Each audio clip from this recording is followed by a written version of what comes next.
वालिद हमारे ज़रा रवायती आदमी थे, चचा भी हमारे रवायती से लोग थे, वो सारे लोग मेजॉरिटी में उस वक्त ही थे।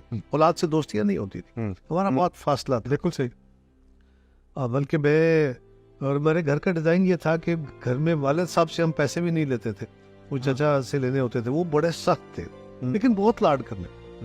और उन्होंने हमारी ट्रेनिंग इस तरह की थी कि फर्ज करें मैंने उनसे 100 मांगा है, 100 रुपये चाहिए, हाँ। तो उन्होंने 50 दे, ठीक। और कभी 100 मांगा है तो 500 दे दिए। हाँ। उनके वजह से नहीं, उनका एक फिर बाद में मुझे उन्होंने बताया कि ये ट्रेनिंग का ये मेरी यूनिवर्सिटी तक का ऐसा मसला था।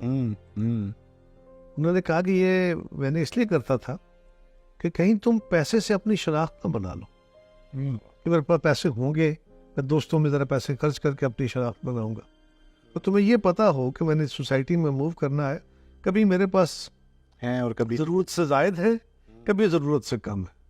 क्या बात, तो इसके दरमियान तूने अपनी ज़िंदगी में क्या बात।